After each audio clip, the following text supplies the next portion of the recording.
Hey there, Suzi here. Before we get into today's episode, I want to share this special message with you. Now, my co-host Michelle and I love masterminds. Not only do we belong to masterminds, but we also host a mastermind. We started it almost 8 years ago, and it is the premier mastermind for women business owners who want to grow their business with a specific focus on marketing. Now, this group is usually completely booked out, and very occasionally we open the doors and invite a handful of women in. So if you're growing your business, but you're struggling with feeling overwhelmed, or like you constantly have a split focus when it comes to your marketing, this could be exactly what you're looking for. We have an amazing time together, and the women in the group are extraordinary. They're great cheerleaders, supporters, advisors, and colleagues for you. And they're also seeing extraordinary results. We see people cracking the $1 million, $2 million, $3 million mark, launching new e-commerce sites that go from $0 to $10,000 a month in sales. They're doubling their conversion rates, they're growing memberships, they're selling courses, they're growing their personal brands, and they're getting all kinds of media exposure and speaking opportunities and so much more.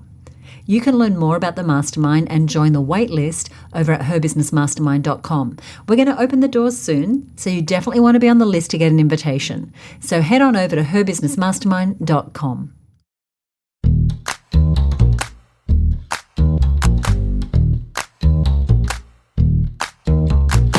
You're listening to the Content Sells Podcast, the show all about how to create content to attract, convert, and keep your ideal clients. Welcome to episode 184. I'm Suzi Dafnis, and here with me is my co-host, Michelle Falzon. Hey, Michelle, how are you? Hey, Suzi. I am actually recovering from not being 100% well over the last week. And you might hear it a little bit in my voice today, but I'm happy to say I am on the mend. How are you? I am happy to have you back and feeling a little bit better. I'm great. I'm really feeling well. And I'm a bit excited about today's topic because it's one that I know we spend a lot of time helping people with. That's one we get a lot of questions about. It's also something we both feel passionately about because we see so many business owners not charging enough for the amazing products and services that they offer. Totally. And, price can be such a tricky issue for a lot of business owners, not only from that sort of strategic, tactical point of view in terms of, how do I position myself in my market and what's my pricing strategy? And we'll touch on some of those things today, but also from a mindset point of view. If ever our mind wanted to, let loose all the gremlins in there, it can often be around this topic of price and value and how much we charge and are we good enough, and all of those things can come into play. So you're right, we do often see business owners who are doing themselves a disservice, either in that strategic way with their pricing or more often than not with their pricing mindset.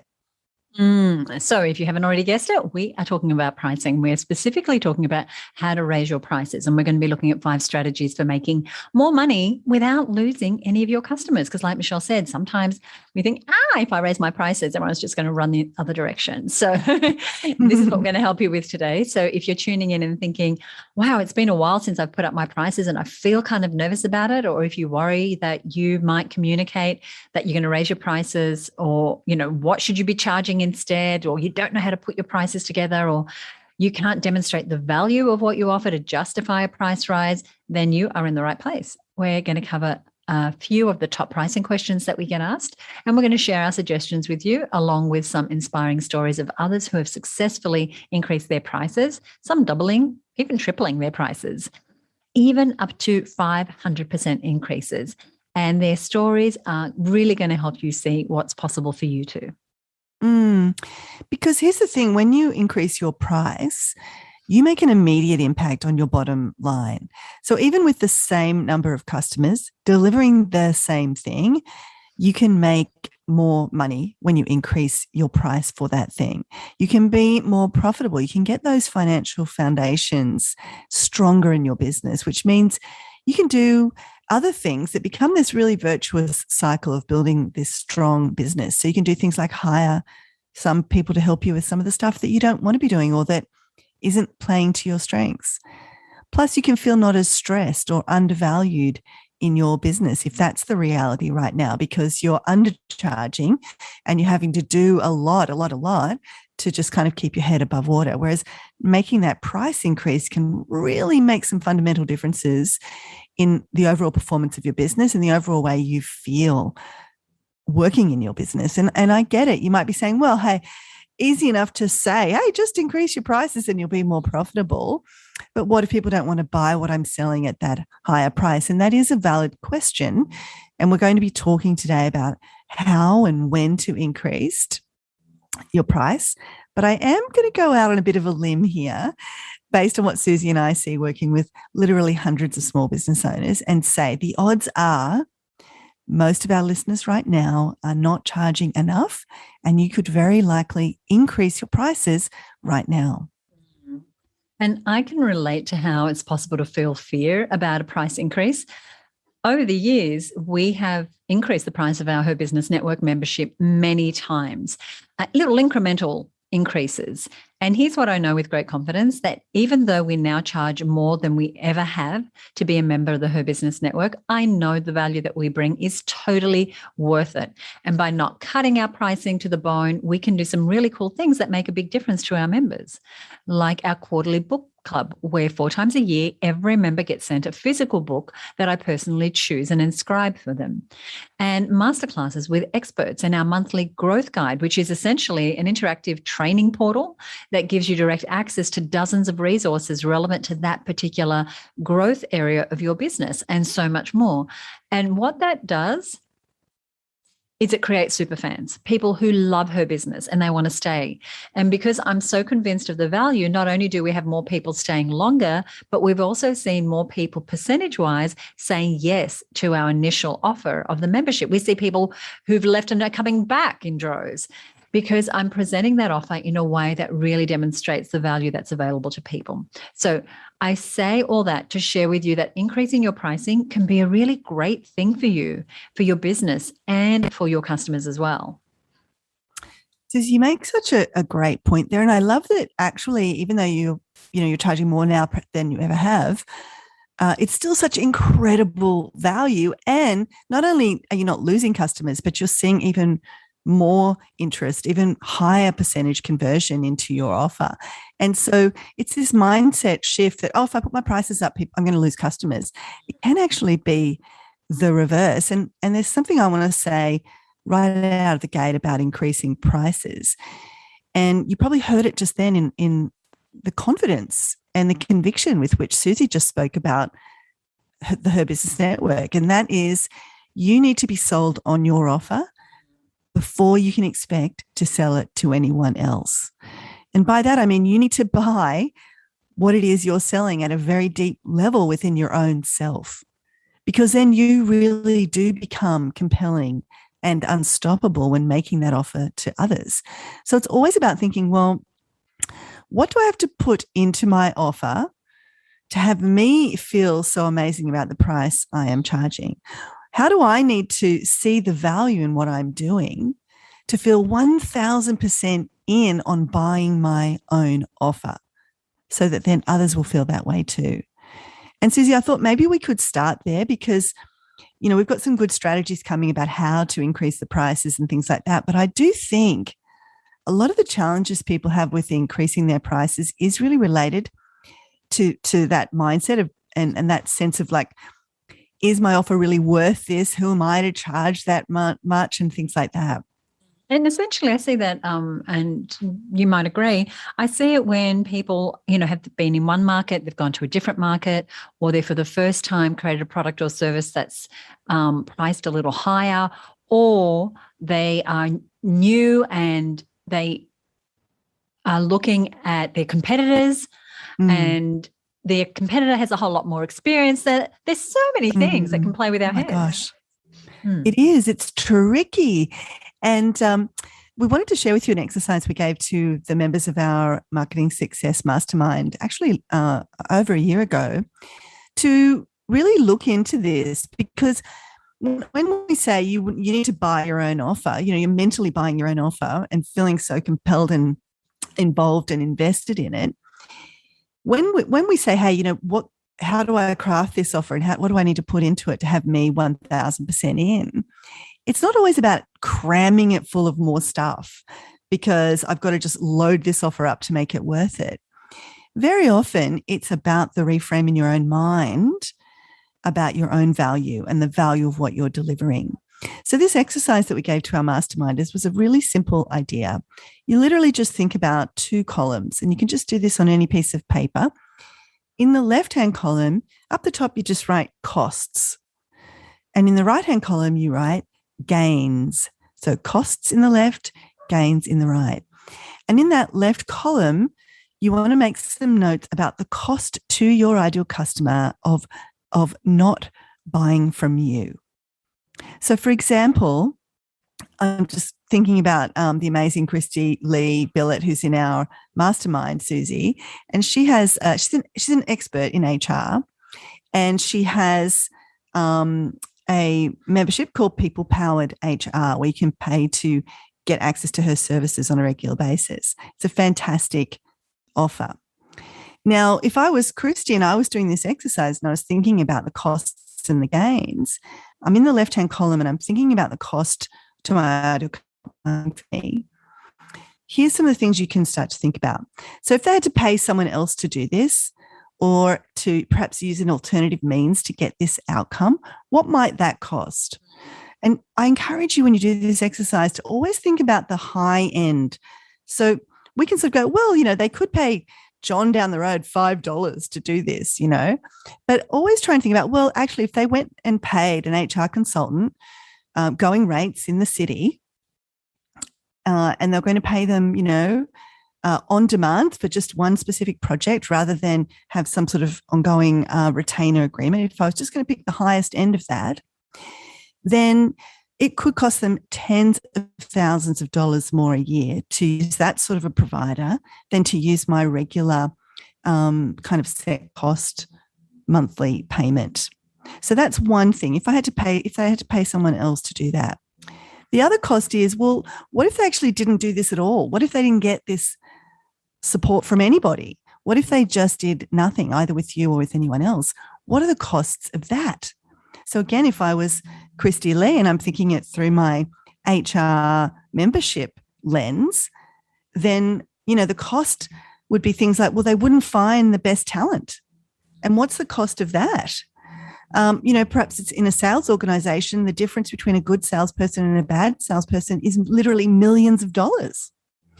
Or maybe they're holding on to team members longer than they should because they don't realize that's a team member that, isn't performing and how to manage them out of the business. So they could be paying tens of thousands, hundreds of thousands of dollars in wages to people that aren't performing. Or what might the lost productivity be due to some poor workplace culture, or maybe they're missing opportunities to train their team. And so, they're not winning as many contracts. So when you start to think about those sorts of costs, it can very quickly become a lot. It can become a lot of money. Or, in the case of another of our masterminders right now that I'm thinking about, Tasha, who helps women and families to conceive naturally, what if they can't have this dream of having a baby, or, whatever situation it is that you're delivering for people, what's the cost of them not getting any outcome at all? Or what if they did this wrong? And again, back to the HR example, what if they fire someone without following the process that Christy Lee shares with them inside her program? They might open themselves up to an expensive lawsuit. And then you want to think about, okay, what might this look like if they kept making this mistake over and over again? So not just once, but with every employee or every year for 10 years. And you can very quickly start to see these compounded issues could literally be worth millions of dollars to your customers. And the reason why we're doing this, we're getting you to think this way, is because, and Suzi, I know that, we've talked about this a lot, we can tend to underestimate, we can kind of tend to blow off some of those things and think, that's not, that I'm not delivering a huge amount of value until you start to think about it in these terms. I love everything you said there, because we don't often think about what the cost is in this way, and certainly not over the long term. And I'm just reflecting, and I just made a note, because as you know, we help women to grow profitable, scalable businesses. So what is the cost of continuing to go down a track where you're not profitable, the business is sustainable, you don't have a viable model, you have ad hoc marketing, you don't know how to keep your team, it's very expensive emotionally, physically, and to your, checkbook as well. So I love this. And I mean, we're going to go over to the gains column now, but every time I do this exercise, either for myself or with others, and I could hear it in your voice then, the passion with which it's like, oh my gosh, I really have to do this. I have to get these people to save them from these costs. And it gives you that conviction around, yeah, I've got to get more people, into the Her Business Network, or I've got to get more people into my HR program, or whatever it is. So you're saving them from those huge costs is one thing. And that's an enormous amount of value that any of us bring when we bring our expertise to our clients and our customers. But then over on the right-hand column, we've got the gains, because we're not just helping people to avoid costs. We're actually, in many cases, helping them to make gains. And so in that right-hand column, think about, well, what's the immediate gain somebody's going to get working with me? And those gains might be, just as Suzi said, sometimes they're psychological gains. Sometimes they are financial gains. Sometimes they're health gains. So really try and think about what are those gains in the immediate right now from working with you. So if we go back to the Christy Lee example and they join her people-powered HR program, immediately they might get access to some templates that save them some time, or they might immediately be able to hire their dream candidate and get going on that big project that could be worth hundreds of thousands of dollars to them. But you want to think about this over time, not just what's going to happen today when they buy from you, but remember, people can often use your product over and over, or they can use the thing you've taught them for the rest of their lives, or that new employee makes a difference for 1 year, 5 years, 10 years. So again, to the point I made earlier, you want to try and extrapolate out the costs and the gains so that you really start to see these in a significant way. So think about, what is this immediate gain, but what does that look like in a year from now, 5 years from now, 10 years from now? Imagine if they learned how to hire a great sales team, and every year they were able to add another salesperson who brought in $1 million profit to their organization. In 10 years' time, we're talking about millions and millions and millions of dollars of difference inside that organization. So take both those costs and the gains to the extreme. Even if at first you think, come on, this is marketer math here. Don't worry, just go with it, because what we're trying to help you to experience is this awareness of the immense value, the ripple effect of what you provide. And if you happen to provide a health benefit to somebody, it's not just, oh, well, now they can walk without pain in their legs. Now it might mean they can, go back to their job. And that might make hundreds of thousands of dollars of difference over their lifetime. Or they can spend quality time with their family. Or they can avoid, expensive hospital visits that they might have been doomed for in another 5 years. They've saved themselves from all of that. So you want to think about all those extremes. And then here's the really magical part. Now go back to your current pricing and just take a look at it and see whether you still feel like you're overcharging, or whether you still sense that you need to cram more stuff into it, or whether you perhaps think, what, maybe I am undercharging, or maybe this is an incredibly powerful offer and I can see how I could charge more for it. This is such a powerful exercise, because when you do extrapolate it, as Michelle said, and you can see what the gains are and what the cost is over time, it is very likely that you can look at your prices and think, oh, gosh, that's all I'm charging. So this is a really helpful exercise just to get you really believing in the value that you provide for your price point. And we've included a template of a worksheet in today's show notes, and I'm going to tell you where you can get those in just a moment. So we want to invite you to download it and complete this exercise. And even without the worksheet, like Michelle said, you can simply make these 2 columns on a sheet of paper with costs and gains in the costs column, making notes about the costs your customers would have if they paid someone else to do it, or the cost of not doing it and the cost of getting it wrong. And then in the gains column on the right, taking the time to really tune into what are those gains your ideal customer is going to get today, then in 1 year, in 5 years, in 10 years, and remembering that those gains are on multiple levels. And some of those gains, like the example Michelle gave earlier of no longer having pain in your legs and now you can spend time with your family, they're priceless gains. So we highly recommend this exercise. And when you do it, you might discover, hey, I really do think I'm undercharging. And if that's the case, then how do you figure out the right pricing level for you and your product?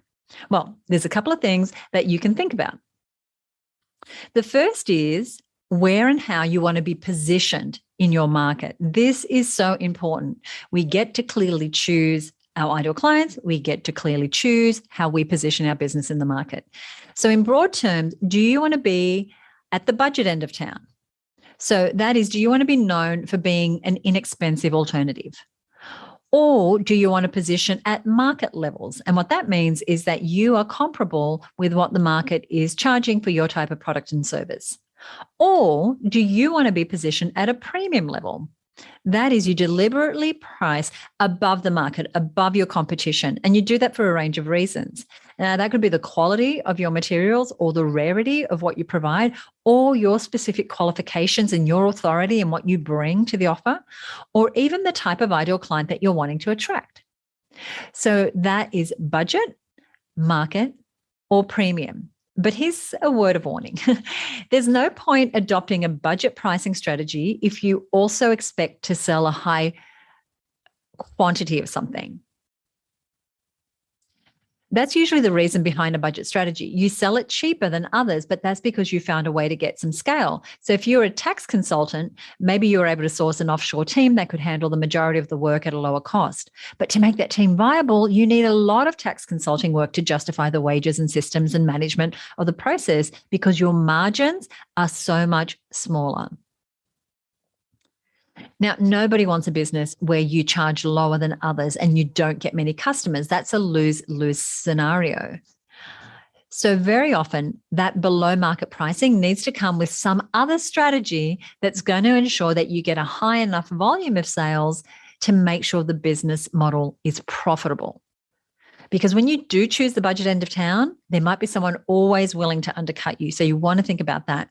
So I want to give you an example on how this model might work. So let's say you create websites that are much cheaper than the market average. But to do that, you have to invest in a lot of great technology and systems and team training and templates that require volume. So perhaps part of your business model strategy was to form a strategic alliance with a business training organization that has hundreds of students who all need websites.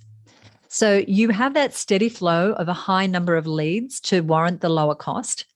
But in contrast, to justify premium pricing, you need to invest in providing a premium service. So let's look at another example. So say you're a fashion stylist and you want to be able to charge $5,000 for a shopping day with you. Then it's likely that you're going to need to give those customers some very hands-on service and to have some amazing contacts in the right boutiques and fashion houses that give access to your customers and access that they may not get anywhere else. And that may mean that you need to deal with a smaller number of clients, but in a very hands-on, high-touch kind of way. So in addition to your positioning as far as pricing, you need to make sure it makes sense in terms of the volume strategy that you're going to have. Are you going to offer a lot of customers with a more automated, lower touch approach, or fewer customers with a very high-end, exclusive, high-touch approach? Or are you going to be somewhere in the middle? These are questions you want to ask yourself before you determine what your pricing is going to be. Yeah, and Suzi, as you say, the worst part is when you get those two things out of sync and you end up with only a few customers who are paying you those, budget bottom prices, or you misjudge what the market would expect for that premium price, and you either get so overwhelmed trying to deliver on it that you burn yourself out, or you disappoint your customers, and or there's always the challenge of just not finding the right people in the first place. So really matching those two things up around the amount of customers that you need and can serve, and what sort of pricing level you need to match to that is such a key part of the art of business. So that's our first recommendation. Think about your pricing in terms of where you want to be positioned in your market. And remember, you get to choose. Is it budget? Is it market? Or is it premium? And all of them are viable as long as you've got the whole thing working right. And you want to make sure you're matching your pricing with the volume of sales that you need to be able to make to ensure that that business is profitable. And we go into this idea in a little more detail in an episode we did way back in 2018, but it's still relevant today. And that was episode number 82, which we called 3 Profitable Pricing Strategies for Small Business Owners. We'll put a link to it in our show notes, and a little later, I'll tell you where to find those notes. And once you've done some of the things that we've already talked about, the next big thing you want to think about is, where does what you're selling, what you're thinking about pricing right now, fit into your overall product set? Because for many of us, we're selling more than one thing. So, for example, you might deliberately price something at a super competitive price, almost at a budget level, as a way to subsidize your client acquisition. So let's make this a real example. So Suzi and I host a program called the Mastermind Experience. It's a 4-week program where we give women business owners the full experience of what it's like to be in a mastermind. And this was because we have the amazing 12-month Marketing Success Mastermind. And we were thinking, how do we give people a sense of just how awesome it is inside of here? It's almost like you've got to be in here to see how great it is. And so we created this 4-week experience where they really do get to see what it's like inside a mastermind. And as part of that, there are these 3 really deep dive training sessions plus weekly check-ins. And for the whole 4 weeks, they can ask Suzi and I any question they want in the private group we set up just for this mastermind group. And when we say any question they want, we look at their sales pages if they want us to review it, or we read their emails, or we look at their strategy, or all kinds of things. And they can ask it at any time, day or night. We're not always on at 2:00 in the morning, but there's still questions coming in. Yeah, that's right. But, some people get the burst of inspiration at 2 a.m. Yes, or when that's right. pick up that message, we will answer it for them. So they're really tapping into us for that whole time. And in just 4 weeks, they get their marketing strategy and their forward direction planned out through the process we take them through. They're very often already making massive breakthroughs in their results even before the month is completed. And here's the thing, the price for the mastermind experience is just $1,000. Now, both Suzi and I know we're providing something worth a lot more than $1,000, but we priced it at that level because we knew that was going to get us a higher volume of sales, more people coming in to have this month-long experience. And even though if you factor in all our time spent delivering and supporting that program, we may likely end up in the red in terms of the time spent versus the money in just for that specific 4-week program, we also knew that we only needed a couple of those people to decide to join us for our 12-month mastermind program to make the whole thing work financially. So we were clear that the 30-day experience was really a way to help us get as many new customers to spend that quality time with us. So we'd have our best chance of having some of those actually decide to come into the ongoing mastermind. So we were really clear. So we're really clear that the 30-day experience was really a way to help us get as many new customers in the door. So that was really worth it for us because we could see where our product fit in our overall product set, and we priced accordingly. I love that. Sorry, I think I must have thrown you there for a minute. You weren't sure if I was coming in, but here I am. Yeah, and that's exactly right. And so like Michelle said, for those 4 weeks, there was oodles and oodles of value, and we priced it knowing full well that it was inexpensive, but we also knew where it fit in our different product suite, and we knew, as Michelle said, that we only needed a couple of people, and We got way more than a couple of people who then went on to join our 12-month mastermind program. So we knew where it fit. And that's why you want to go back. You want to know, as you're pricing something, where does this fit? Is this the first thing I want them to buy because I have something else that I want to sell? Is it this the top of the tree and therefore it should be exceedingly expensive because it's more hands-on? And so it does take a little bit of analysis. So if, going back to this example, if we were only selling that 30-day mastermind experience and it needed to be a profit center on its own, then we would either need to sell a lot more or charge a lot more or offer less. So, for example, we deliberately over-delivered on the 24/7 support in the group during the 30 days because we wanted the women to have a taste of what it's like to be in our mastermind. But if mastermind didn't exist, then we could have dialed back how much support we offered. Maybe we would do a live Q&A call once a week, or we would, only be answering questions on this one particular post on this particular day, instead of having that daily 24/7 support or something like that. So there are a few things to factor in when you're thinking about your price point. And if you do the things we've already suggested, the costs and gains exercise that Michelle took us through earlier, and you think about your volume strategy and also where your product fits in your overall product set, that you might reach the conclusion that you need to increase your price. Have you noticed there's a pattern? We're wanting you to reach the conclusion that you might need to increase your price. Just the subtle power of suggestion. Just the subtle thing, yeah. So it can also be the case that when you first introduce a product to the marketplace, that you start at a lower price just to get a feel for the market or just even to build your confidence. But for example, if you are starting a membership, you might do what's often known as a founding members launch. If you're launching a course or a coaching program, it can be what's often referred to as a beta launch, meaning it's not necessarily 100% fully fledged. You're testing it out.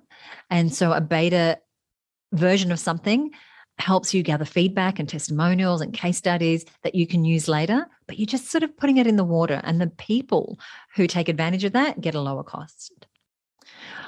Or you just, whatever you're selling, you just start with a low price, knowing that over time you're going to increase.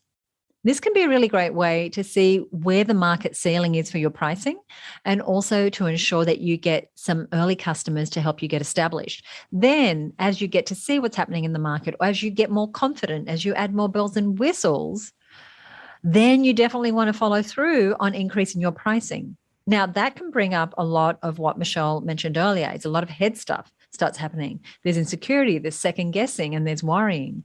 So we want to talk a little bit about that now. And so we're going to give you these 5 strategies for how you might go about increasing your pricing. And the first one is quite a handy way to give a bit of a last hurrah to your current pricing, and to give people a little bit of a chance to warm up to the idea that you're about to increase your prices.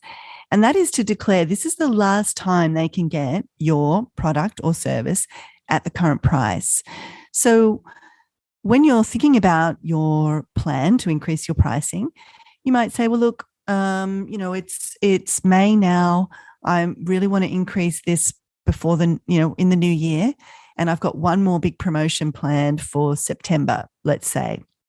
So in that September promotion, your big creative idea, the big kind of hook can be that this is your last chance to get this, whatever it is, at this price. Next year, it's going up by X% or by X $1,000 or whatever it might be.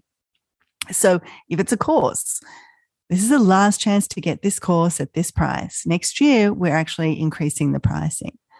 Or if it's a coaching program, or if it's consulting, or if it's a physical product, there can be a whole kind of story around the idea that this promotion is your last chance to get it at this price. Now, what that does is a few things. We all know the benefit of scarcity and urgency to get people to take action. So you'll flush out a lot of those people who've been perhaps sitting on your list for a while, or watching your social media posts and thinking, I really need that. I've got something right now, Suzi, that I've been watching. I've been observing my own behavior. For about 3 weeks, I've been considering buying this thing.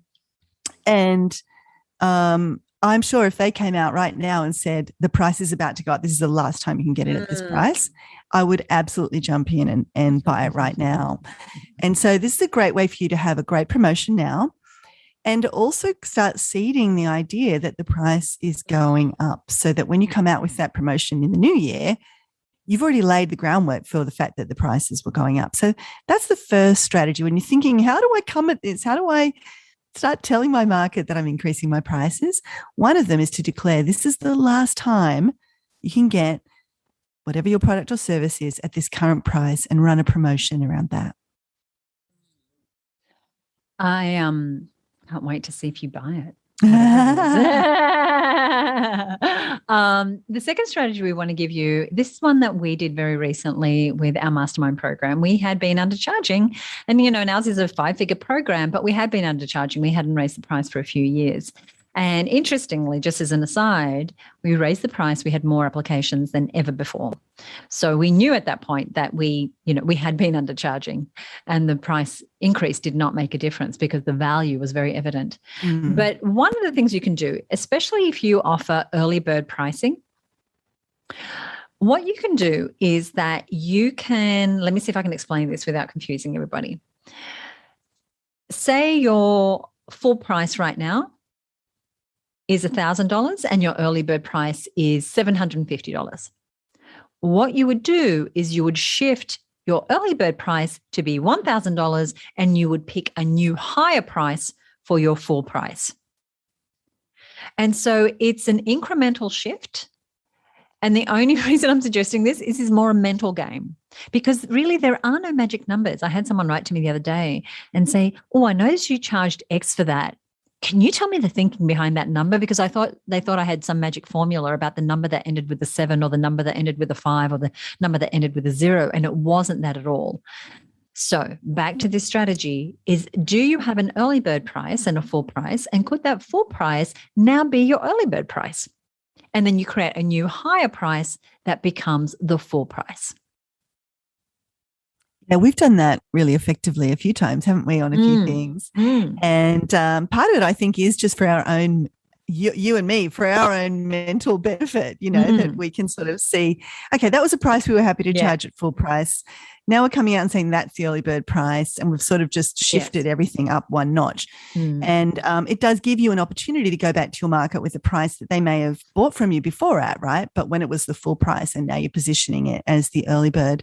But again, these can be really helpful strategies, and you want to be listening to what we're saying here and sieving out the things that aren't relevant or as relevant to you.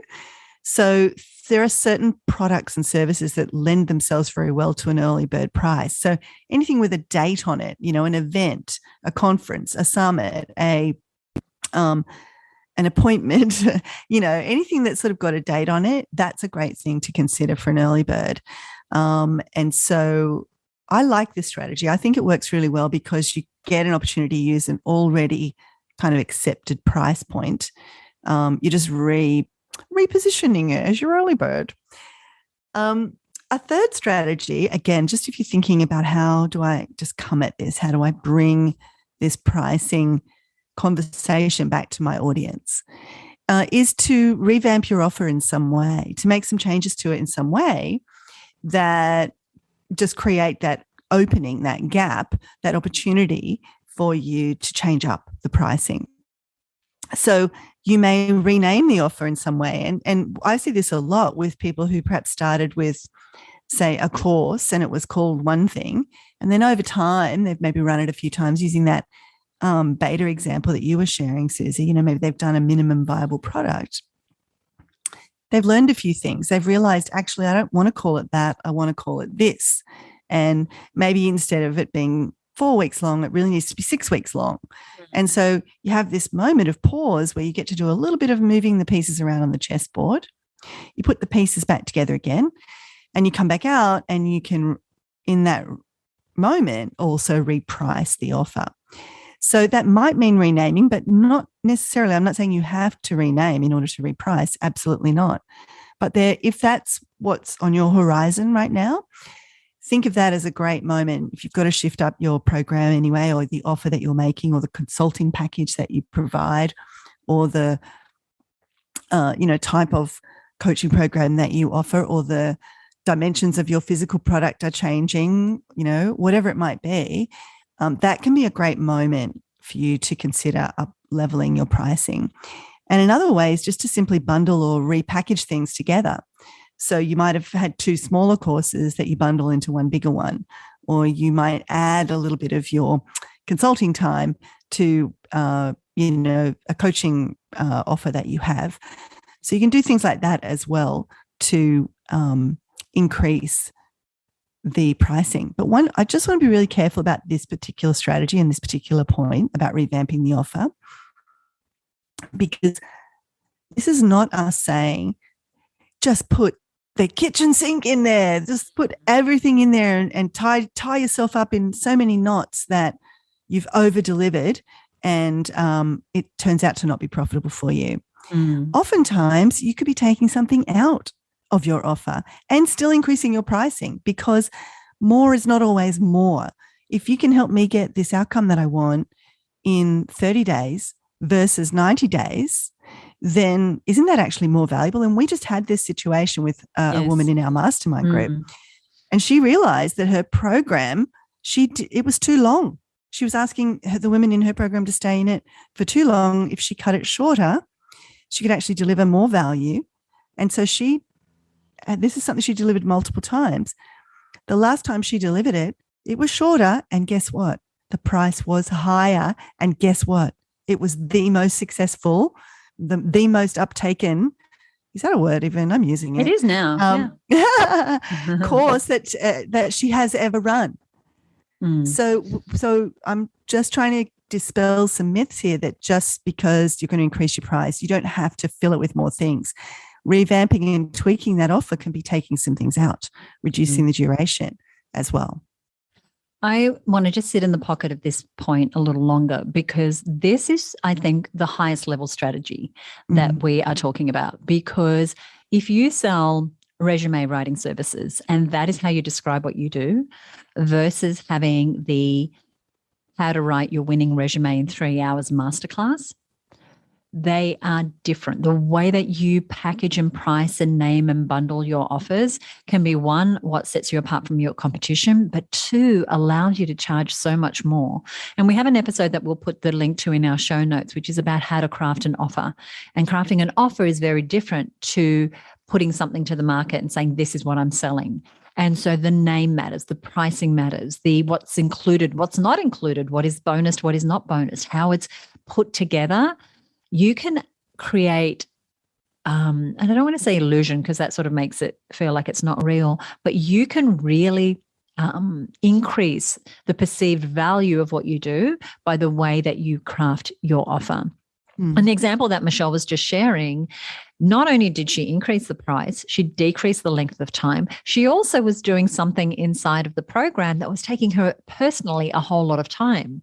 And so now she's found a way to deliver that same high touch kind of result for the client, which was an important part of the deliverables, but she's not having to do it all herself and she's not doing it exactly the same way.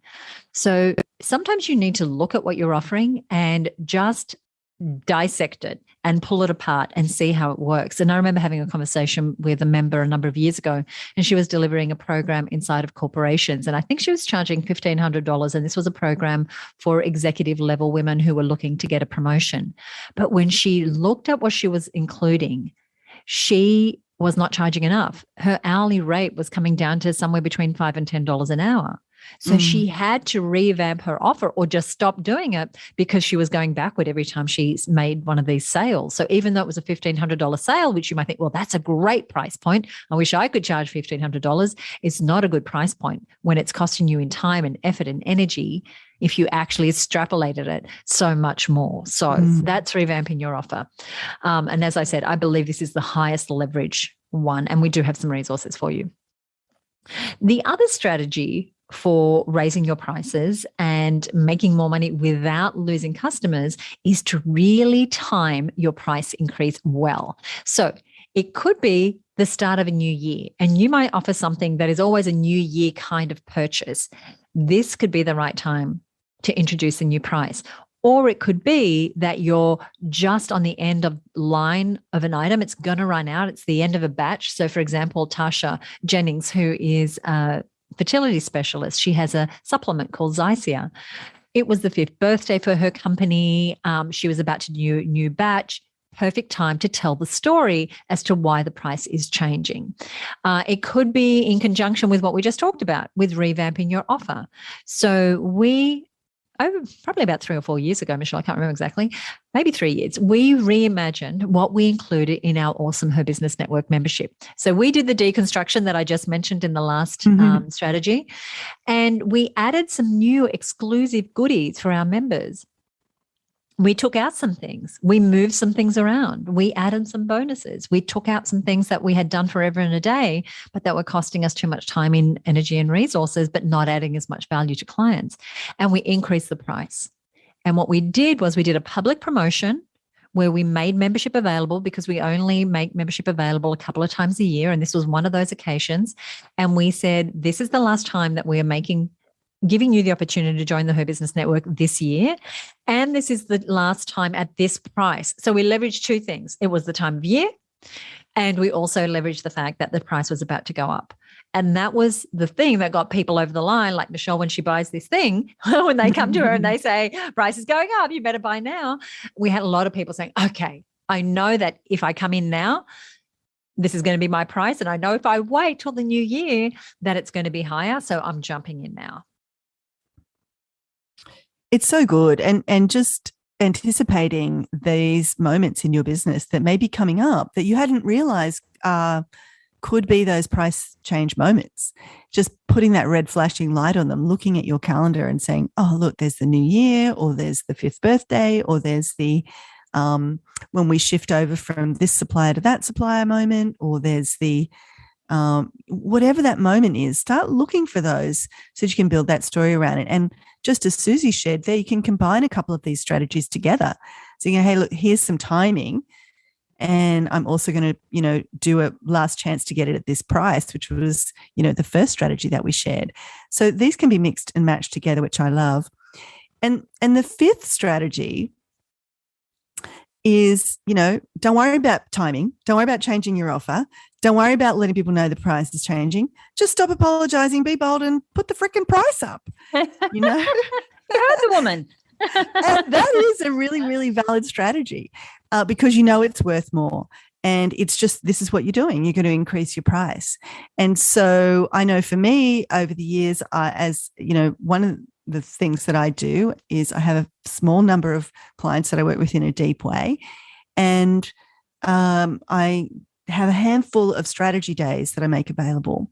Now, over the last few years, those 1 days with me have really ratcheted up. And if you'd have told me a few years ago what the price I was charging now is, I think I might have coughed up a lung, but I've worked my way up to it, and now I feel really like I know I deliver the value.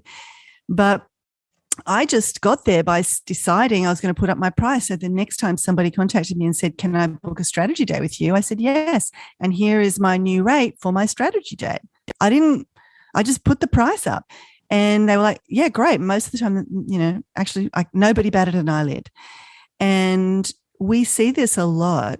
We in our own minds can build up this price increase to be way bigger than it needs to be. And I want to just share something that Suzi alluded to earlier in this show about people, doubling, tripling their prices, and even somebody who made a 500% increase in their price.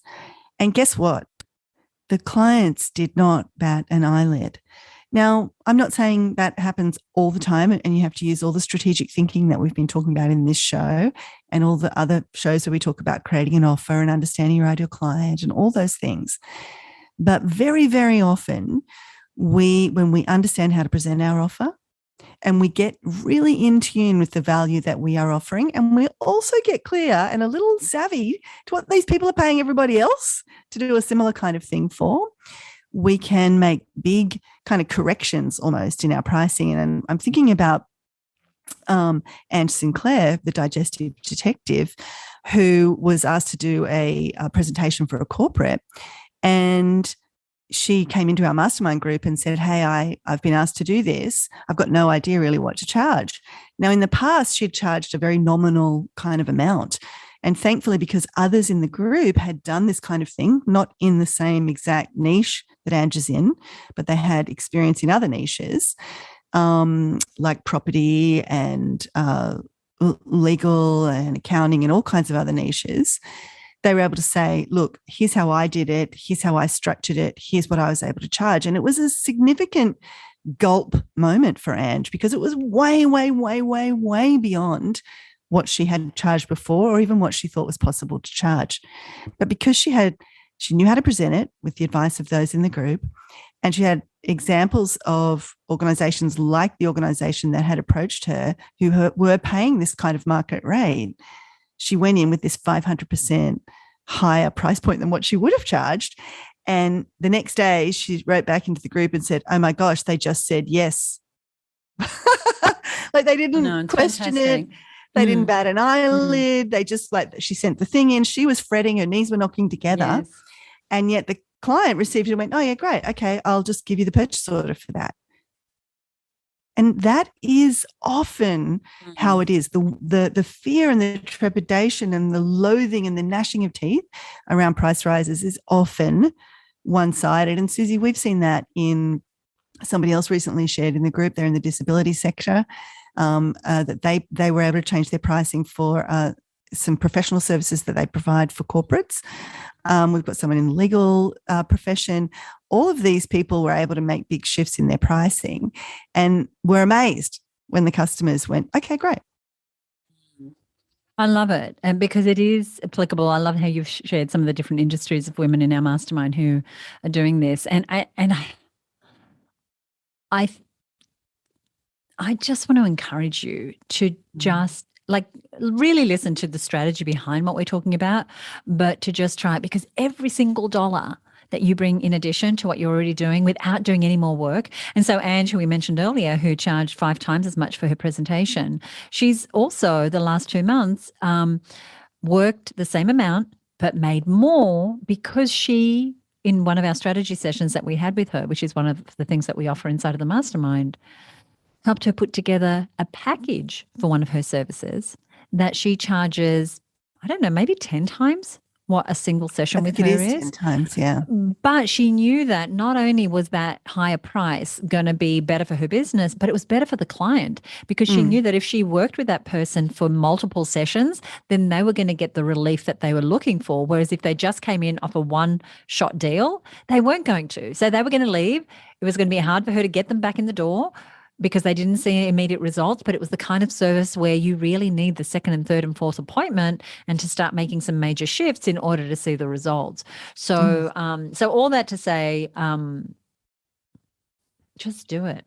and just do it. And the evolution never ends. The evolution of your pricing, because it's also aligned with the evolution of your mindset. And Suzi, I mentioned the strategy days that I've up leveled the pricing over the the last few years.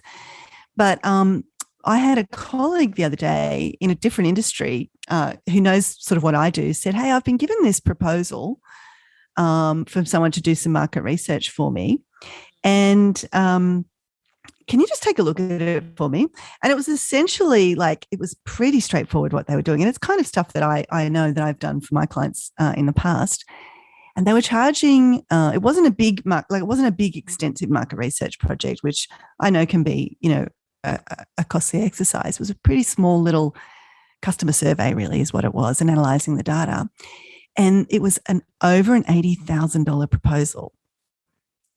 And I was like, okay, so they've up-leveled their thinking more than I've up-leveled my thinking on this. And so it's an ongoing process. And, if you're looking around at your peers or perhaps other people in associated industries or whatever and thinking, how the heck are they charging that? A lot of what we've talked about today is how the heck they're doing it. They're just getting there in their own mindset, and they're understanding how to present and communicate their value. And one of the best pieces of advice that I ever got on pricing was from James Wedmore, another guest that we've had on this show and someone that I was in a mastermind with.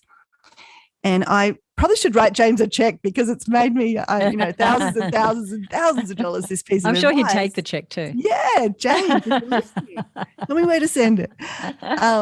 But choose the price that makes you feel uncomfortable for your thing. So go and do all the exercises we've shared with you today and go, right, I'm going to charge 10 grand for my coaching program, or I'm going to charge $1,000 for my course, or I'm going to charge $500 for my, my one-off, 1 hour consulting session or whatever it is.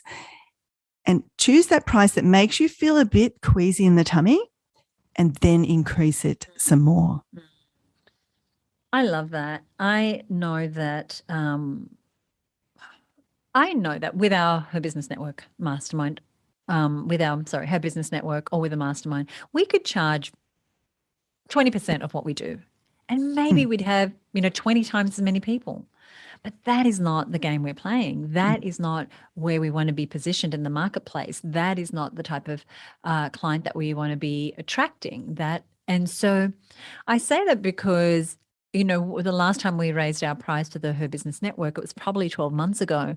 And today I look at the value that's in there, and on any given day, the value that can be extracted from being part of our community. And I think, what if we charged 10 times as much a month? What would that do? Okay. Maybe we wouldn't have as many members joining us each time, but it would be a different business. Like, you can change things up.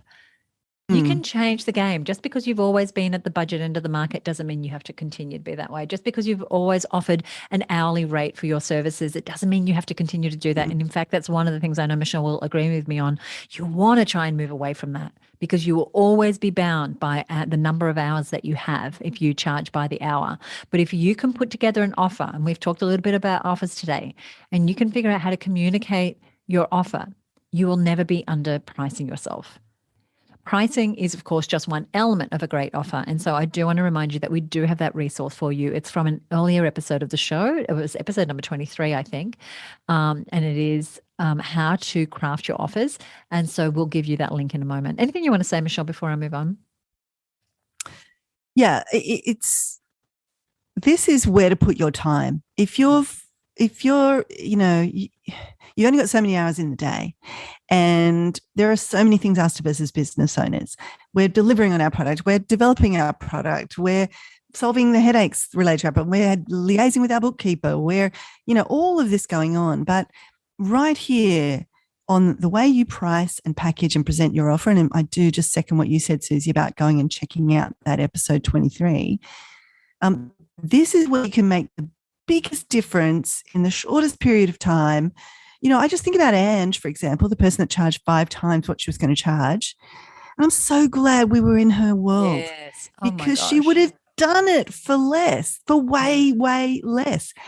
And it is really just what we will allow, what we will accept. And if you are empowered with knowing how to present an offer, and you can do this deep work that we're talking about today to really connect to the value that you will provide in terms of saving the costs to your customers and bringing those gains to your customers, and really extrapolate that out, you can just make a massive, massive difference to your business. And like you said, Suzi, to the people you help and the people you serve, and the impact you can make delivering all the good stuff that you have.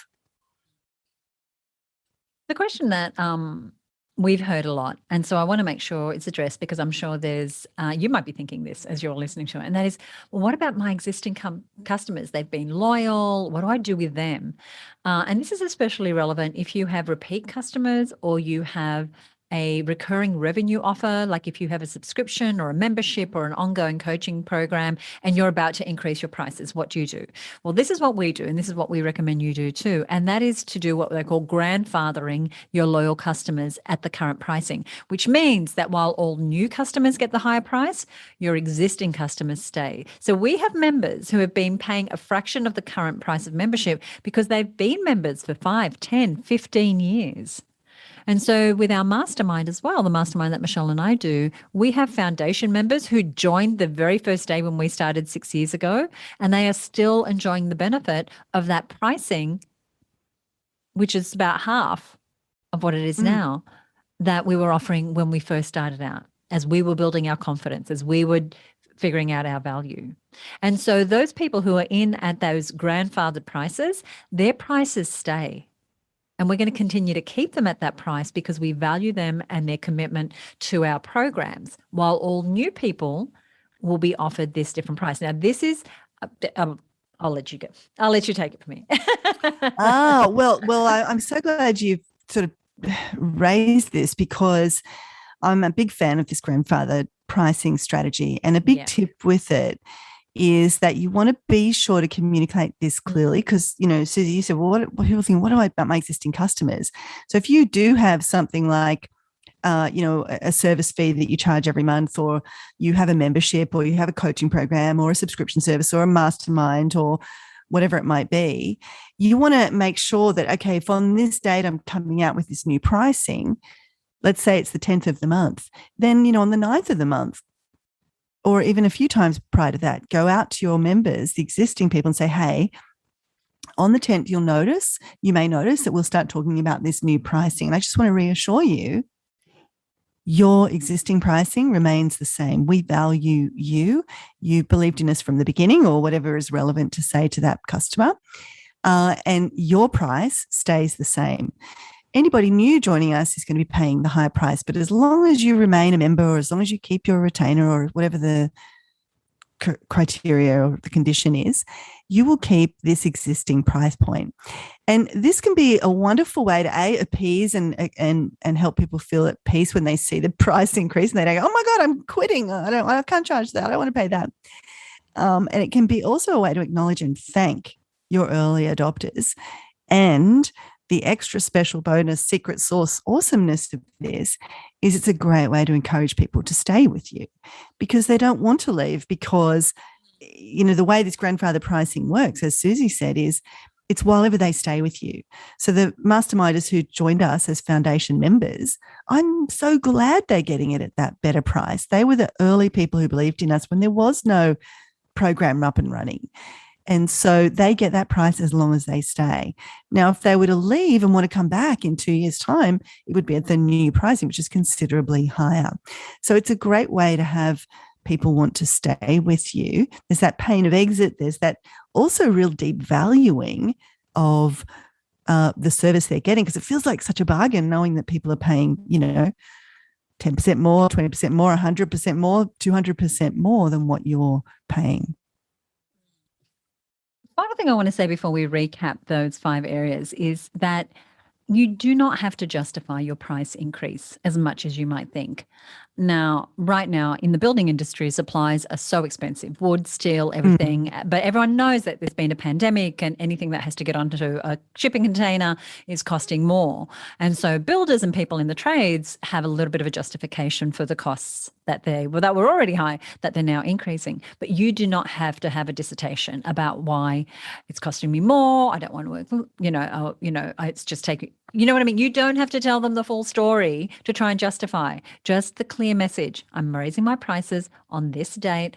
This is what they're going to be. Here's what it means for you. Get in now or get the higher price. Or here's what it means for you. I value the work that we've done before, so I'm keeping this price for you forever, or I'm keeping this price for you for the next 6 months, and then the new pricing will be whatever it is. So don't trip yourself up by doubting yourself or feeling like you have to backpedal when it comes to justifying your prices. Alrighty. Were you going to say something? I love it. Oh, good. All right. So I want to recap those 5 areas again. The first one that we covered off, which Michelle took us through, was declaring that this is the last time to get a current price. And so you want to run a full promotion of whatever the product or service is at the current prices, but make it really clear that when this is done, the price is increasing. When we run out of this inventory, when we get to this particular date, whatever it is. The second thing, if you have this sort of two-tiered pricing and you have the type of service that you can offer an early bird price or product, then you want to shift your previous full price to be your early bird price and then increase the full price. The third one, which we sat in the pocket of for quite a while, was this revamping your offer in some way, renaming, changing the inclusions, looking at the bonuses, bundling it, repackaging it. The fourth one was, what is the timing that you can really leverage? And number 5 was to stop apologizing and to just be bold, to bring the price up right now because you know what you're doing is worth more, and to go ahead and do the exercise we mentioned earlier. That was the costs and gains 2-column exercise, for which we've created a worksheet for you. And in a moment, I'll give you the details of where you can get that. Just before I do that, I do want to thank one of our listeners. She has given us a 5-star review on Apple Podcasts. Her name is Katrina Verso. She has a business called Camino Shoes. And she said this. She said, love, love, love. I've recently discovered your podcast and I'm grateful I did. You pack it with such useful info. I'm a small business owner reviewing her email content and strategy and just listened to the newsletter mistakes episode. So helpful. So Katrina is talking about a very recent episode, well, it feels recent, which was about the mistakes that we keep seeing made in newsletters. So we'll put a link to that episode as well. It's actually one we've had quite a few people comment on, isn't it, Michelle? Totally. So it's a goodie. It's a goodie. We've mentioned some other resources for you here today, so we will also give you those details in a second. But here's what I want to say. I want to say thank you to Katrina for taking a moment to head over to Apple Podcasts. Here's the thing. We love to share these tips with as many business owners as possible. So if you have a moment, and it literally takes a moment, would you head across to Apple Podcasts and leave us a rating or a review? A rating is like, you click 1, 2, 3, 4, 5 stars. A review, you actually leave a little paragraph. When you do, we give you a shout out here on the show. And the other thing is if you enjoyed this episode, make sure that you subscribe to the show because we've got lots more great things. We've planned out some amazing episodes coming up. Now, I want to give you where you can get the resources we've mentioned. We have put a bunch of things that we talked about today over on our website at herbusiness.com/raise prices. herbusiness.com/raise prices. That is where you'll find those goodies. Now, Michelle, what have we got coming up in the next episode? We're going to be talking about our favorite marketing software in the next show, Suzi, you and me. Mm-hmm. So we are going to be sharing some of our favorite tools, and we're also going to give you a list of some other tools as well. So we won't go through absolutely everything on the show, but we will be giving you a handy download of some of our across the board in terms of marketing software that we've found useful. But we're going to be each of us sharing some of our favorite tools. And you might say, oh, I've used that one before, or, oh, that was a really cool tip. And I know when you get the right tool, sometimes it can be just a little thing that it helps you to do, but it can make your life so much easier on a daily basis. And I know that I'm sharing one such tool that's actually really small. It's actually just a plugin for your Chrome browser, but it is something I use every day. So I'm looking forward to sharing that. All of that coming up on our next episode where we share our favorite marketing software. So that's coming up 2 weeks from the release date of this episode. So if you haven't already clicked that subscribe button, please do so that you will get that episode as soon as it is available. And as Michelle said, we've got a juicy download coming with that one with some of our favorite tools. Because like Michelle said, sometimes the one tool will save you time, will save you money. You don't need to be doing all the things. So that's coming up real soon. Michelle, before we go, anything you want to say? Of all the things today, I just really encourage our listeners to just take that 30 minutes and put it aside and do that 2-column exercise, the costs and the gains. And we've put that a little download for you over at herbusiness.com/raise prices. But give yourself that time because it can really be the starting point for you making this shift and increasing your prices. And the ripple effect, the benefit to you and to everyone you serve is actually huge. So yeah, you've got Suzi and I cheering you on to go ahead and raise your prices and share your value. Thank you, Michelle. Thank you so much for listening. We'll see you next time right here on the Content Source podcast. Bye for now.